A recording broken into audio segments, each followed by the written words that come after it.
Oh, thank God. What did you notice about your body as you were listening to that music? Are you more relaxed now? Perhaps more centered? Music is such an essential part of our spiritual practice, believe it or not. It does something to the body that opens us up to a deeper realization of our spiritual nature. So our theme today is loving this body. Loving that body, loving, most importantly, everybody. And as you can see, I have a red tag today, which is so disappointing because I really want you to love this body with hugs. But we can't do that. I contracted COVID 3 weeks ago tomorrow, and I think it's really fascinating that this topic came up for me in the midst of going through that COVID experience. You know, it really, I guess you teach what you need to learn. I hate when that happens. So I know that we're told that we're supposed to love this body. And for me, I would say that for the first 40 years of my life, that wasn't even a thought. You know, it was living by default of just doing everything that you could at every extreme that you could. So I really resonate with what you were saying, Rachel, about having that experience of being a massage therapist and knowing right from the start that, you know, how you hold yourself is so important as we move through this life experience. So I now have learned several mindful practices in terms of being in better relationship with my body. An example is, like, I learned that when you shower, it's a great exercise to thank every part of your body as you wash yourself. You know, your hands for handling everyday activities, your legs and your back for supporting you as you walk through life, all of that stuff. It's amazing when I remember to do it, how it really brings your awareness to how wonderful these bodies are. You know, our bodies carry us through life without much attention. You know, we really don't give our bodies much attention. Do we ever really stop and think how miraculous these bodies are? All the processes that are going on unconsciously with every breath that we take. Respiration, circulation, digestion, without a thought, right? We don't have to make those things happen.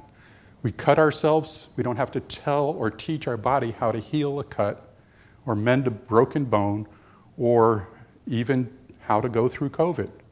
Our body knows there's an inner intelligence, an implicate order that knows exactly what to do if we let it. In addition to all those things that happen automatically, think about what these bodies do in terms of creating wonderful music, literature, art, even technology. You know, all of these things are results of these bodies doing things. It's really pretty incredible. Now, my wife, Reverend Kath, has an interim ministry in Prescott, Arizona, and that's where she is now. But she visited a cousin of hers in Phoenix. And he has been a paraplegic since, as a young man, he dove into a pool and broke his neck. And so he's living very differently in his body than what we go through. And he's an athlete. He does public speaking about his experience. And he was talking to Kath yesterday, I think it was yesterday, and he said, you know, your body can do 15,000 things, whereas my body can only do 5,000 things. But I bring my best love and attention and focused so I can do those things very well. And we've heard stories, you know, athletes now are breaking barriers in terms of what they can do, and people with strokes are, you know, still being able to be articulate and accomplish great things. And we've heard all of these stories You know, if you're not in awe, you're not paying attention. In general, in terms of our bodies, in terms of life, are you really paying attention? So my question is, what do you think about your body? What do you chronically think about your body? What kind of relationship do you have with it? Now, our culture isn't very body friendly. It tells us that our bodies are not acceptable just the way they are, that we are too fat, too thin, too tall, too short, too brown, too black, too white, yellow, red. Our culture is always telling us that we're insufficient in some way. At least that's what I see on the media all the time, right? All the commercials, everything is geared toward that. Our healthcare system is, for the most part, isn't about wellness and taking care of our bodies, it's about fixing what's broken. And so we're always in this place of this brokenness. Now, this is nothing new. This is part of our human race consciousness that has developed over a millennia, or 2, or 3, or 5, or 10. So I remember, it reminds me of the story of Adam and Eve in the garden. And they were told, you know, they were in this place of perfection, of living the life, eating of the tree of life. And they were told not to eat of the fruit of the tree of the knowledge of good and evil. And when they did, they saw their nakedness and were ashamed. Now, that first resonated with me probably in the 6th grade. And I said, wait, what? This is a setup. Because if they didn't know anything about good and evil, so they didn't know what just say no meant, right? How could they then know that they were doing something wrong? So it was a setup by God for them to fail and to see their nakedness as shame. So I guess that means that when you're eating apples, you're encouraging body shaming or something like that. I don't know. It just really, strikes you that the twist that our spirituality took from those stories was really weird. And then the Protestants, the Calvinists especially, compounded that by saying that anything that rises up from the body, this human body, is utterly depraved and irredeemable. This is from whence we came. So it's no wonder now that we're in this state where our culture is continuing this process of shaming our bodies, or at least diminishing their worth. Is that making sense? So it's hard to love our bodies. It's hard to love everybody. So that story reminds me of a study that was done, I think, by Protestants. No, only kidding. Where they took mice and put them in a cage with nothing else except for a bottle of water and a bottle of heroin cocaine water. And every mouse that they put in there, of course, became addicted and died. They would, take in the cocaine, become addicted, and just keep going until they passed. And some smart fellow said, that's not a fair study. That's not a fair study. So what they did is they created a mouse paradise and called it Disneyland. No. But there was entertainment, food, all the sex you could want, entertainment, and a bottle of water and a bottle of cocaine, heroin water. And the incidence of addiction fell to insignificant levels because the cage was different. So what kind of cage have we created for our bodies? What kind of limitations do we impose on ourselves because of our beliefs, especially those unconscious beliefs? You know, what happens for us to die according to culture? Well, you get sick, suffer, and pass, right? It's inevitable. And that's what our culture believes. And so to free us up from that kind of consciousness, what are we supposed to do? William Blake in the 18th century sought to use our imagination to become aware of the mind-forged manacles. That's what he called it, the mind-forged manacles that imprison the human spirit. So what are the mind-forged manacles that we impose, the cage, or manacles, however you want to say, that imprison our spirit and our understanding of these beautiful bodies? Now, of course, in our philosophy, we've learned that we can change our thinking, we can change our belief, we can change our behavior, and change our bodies. So my question is, do we really understand how powerful that idea is? Have we really tapped into a recognition of what that really means in our lives? So I'm going to go off on a little tangent and a little story here, because I like stories. We're told at some point 14 billion years ago that there was an intention that wasn't there before because there was nothing, and then there was something. So there had to be an intention that was captured in our literature as "let there be light," right? And out of that arose every aspect of creation. And what I'm going to speculate is that spirit had no way of knowing itself except by means of its creation. Isn't that interesting? Spirit knows nothing until that intention was set to know something about what spirit is. It's a powerful idea.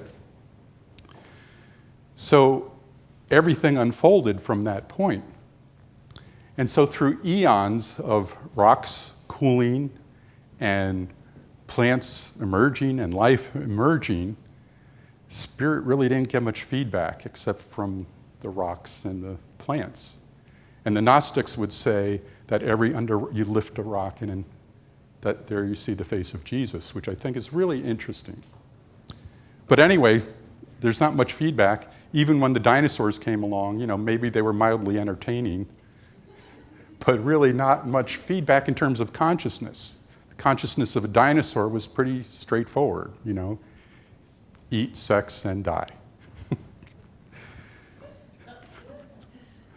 So it was still pretty much a yawn until primates emerged, and the concept of self-recognition came up. And so there was then the ability for spirit to start seeing itself being recognized in the form of primates, because that's when self-recognition came up. And then with self-recognition, there was reflection, and we started to capture these things in writing. And so spirit found this mildly entertaining that, this creation myth, right? And the knowledge of good and evil, and the focus on the knowledge of good and evil. Now, I think that, the evolution is really a long-term thing, and I'm wondering, we think of it in terms of long-term because time was only created 14 billion years ago, right? Before that, there was no time. So now there's time. And in that time, we've learned a lot about the knowledge of good and evil. But as far as I can tell, there's got to be something more, because it doesn't really look promising if we continue along this path where we're limited to that as the best we can do, right? I mean, it appears that way. 50 years ago, Joni Mitchell suggested a change when she sang her song at Woodstock. We are stardust, we are golden, and we've got to get ourselves back to the garden. Do you remember that? What was in the garden? The tree of life. You know, our job is to show Spirit a good time through us, rather than this conflict that we seem to create in this knowledge of good and evil. Well, that's good, that's evil, that's not good, that's not evil. It can go nowhere until something fundamentally changes about how we perceive life.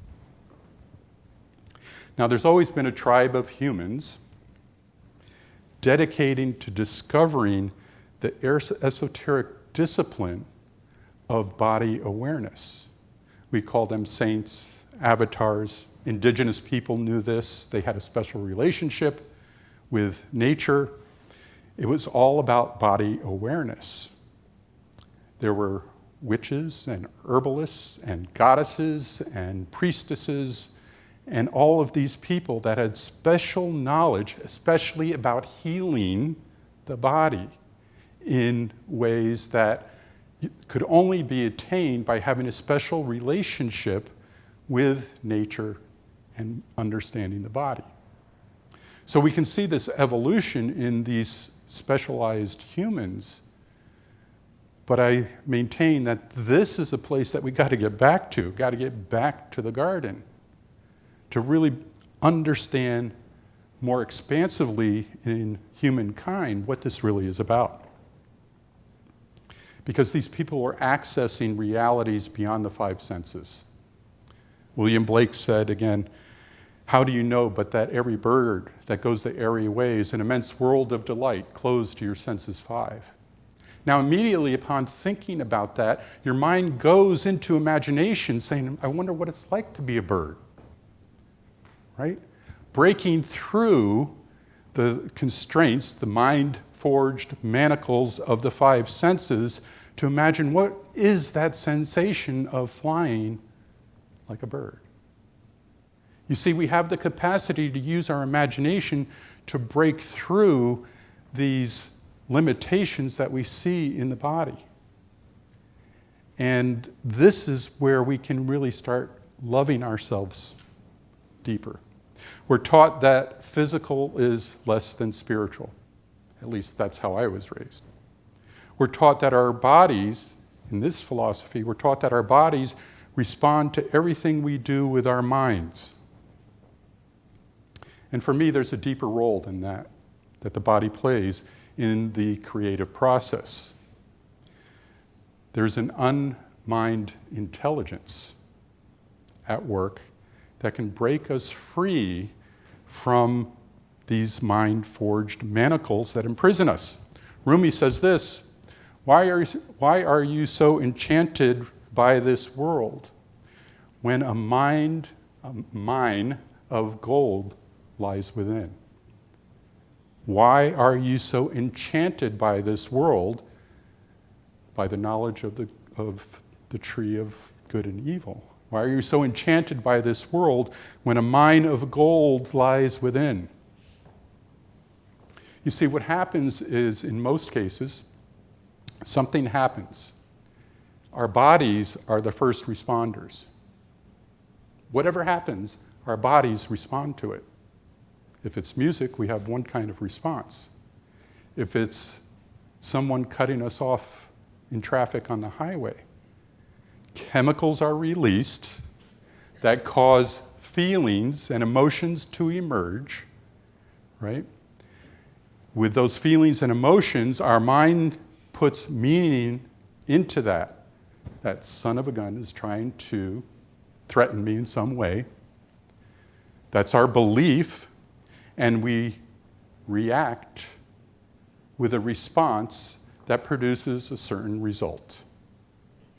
But our bodies are the first responders. of releasing these chemicals that cause a chain of response, right?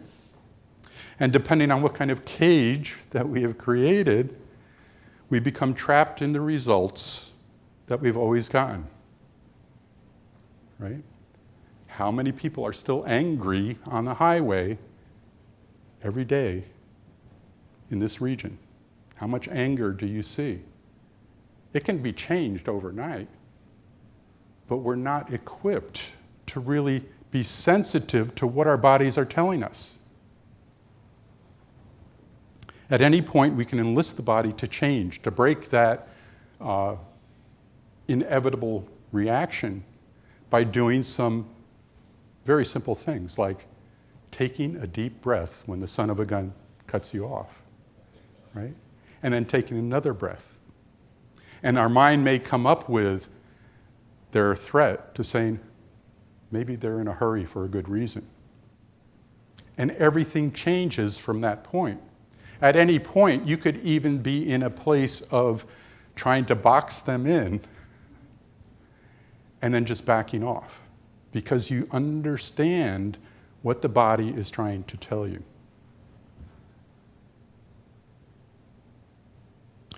So as we learn to integrate these deeper practices, we are more likely to experience the desired outcome that we really want. Now, there's a doctor, Bessel van der Kolk, who wrote The Body Keeps Score. Fascinating. And what he's about is that verbal therapy can only take you so far because your body remembers. So if you have a nightmare, the body doesn't know whether it's just a dream or whether it's actually happening again. And so how many people have ever woken up from a dream with that panic? So there's something unresolved in the body. And so what he's about is, he calls it somatic therapy. Somatic therapy, and I see Rachel saying, yes, she understands this, the massage therapist. Because what happens is through dance, through theater, through music, through yoga, through bodily movements, you can change and erase those fragments of trauma that existed before and break those mind-forged manacles. Now, physicists talk about, and I talked about this a few weeks ago, about the implicate order within a chrysalis so that the cells, the imaginal cells, know where to migrate to form a butterfly. I mean, that in and of itself is miraculous, that the body of the caterpillar liquefies, these imaginal cells know where to go, and a butterfly emerges. It reminds me of Matthew that says, if the lilies of the field are arrayed like this, how much more important are you than they, O ye of little faith? Imagine the imaginal cells within you that know how to breathe you and heal an injury. There's more.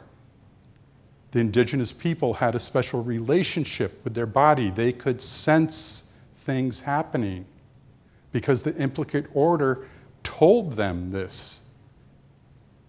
If you're familiar with any of Jean Houston's work, she's talking about this special idea that we are so much more than our bodies, and we can project this idea of who we really have come here to be.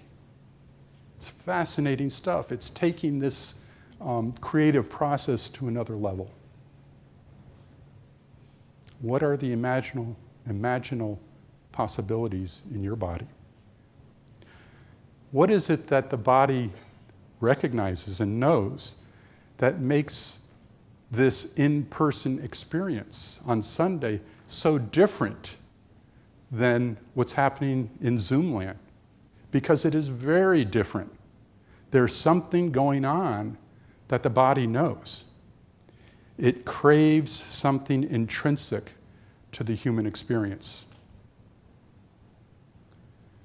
So science of mind for the last 100 years, at least in my opinion, has the best thing that I've seen in terms of personal development and spiritual development. And yet we've got to go beyond it. As we add these deeper esoteric or these deeper practices, somatic practices, as we add those to improving our emotional and spiritual intelligence, we create something much different in these bodies, something much more powerful. You know, we talk about oneness all the time, and I think, you know, we're unique individualizations of the divine, just like everybody else. So there's something that we still kind of separate ourselves when we say we're a unique individualization. If we're all unique individualizations, that means in the one there is plurality, there is power. So in the 6th grade, you know, there's certain things that the nuns teach you that just stick with you. I remember a picture that was called the mystical body of Christ. Anyone ever hear that before?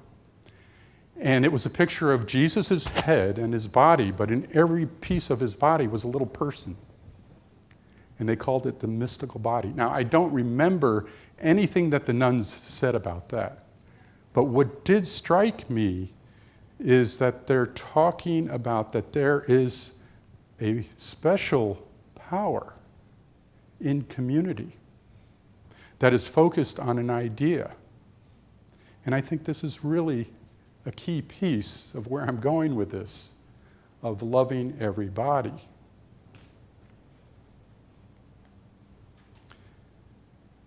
It's the power of unified consciousness, the hive mind. I think, I can't remember who said the hive mind, but talked about the power of community coming together on one purpose.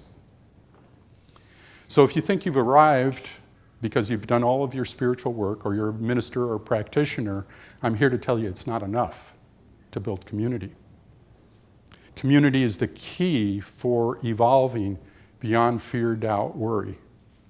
And our next step here in this community is to create a community where nobody stands alone. Where nobody stands alone. People don't come here just to satisfy spiritual needs. People are internally wired with the desire to connect. We did that workshop with Namaste, and one of the number one values was connection. People crave connection. And the question is, what do we put in the way? What mind-forged manacles do we put in the way that prevent us from having a community like that? Of creating a place where people feel that they are safe, that they experience compassion and extraordinary respect. I don't know the answer to that. But I think we're working on something that is very important. We're calling it the care groups.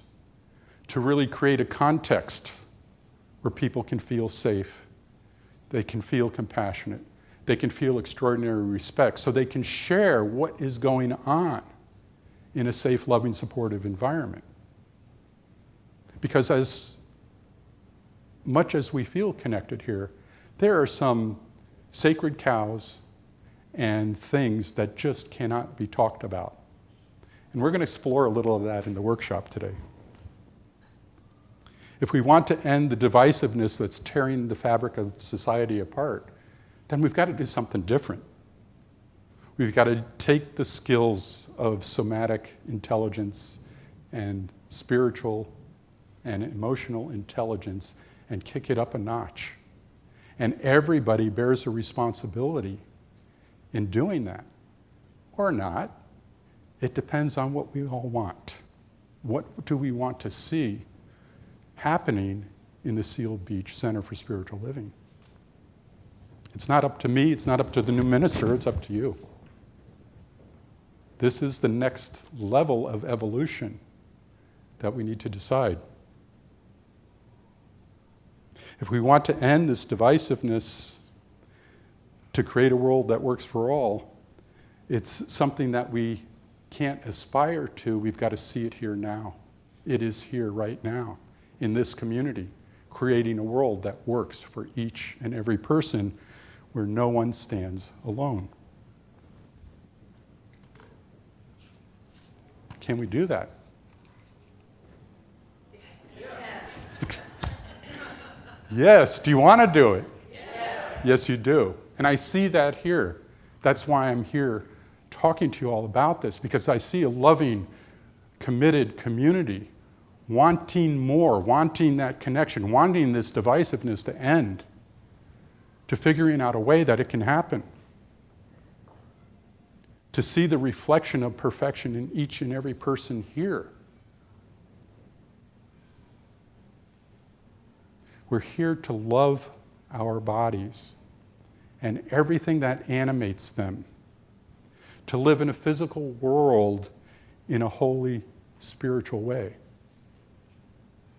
My body, your body, the body of this community is beautiful and sacred, and we're here to celebrate it. And so it is. Thank you.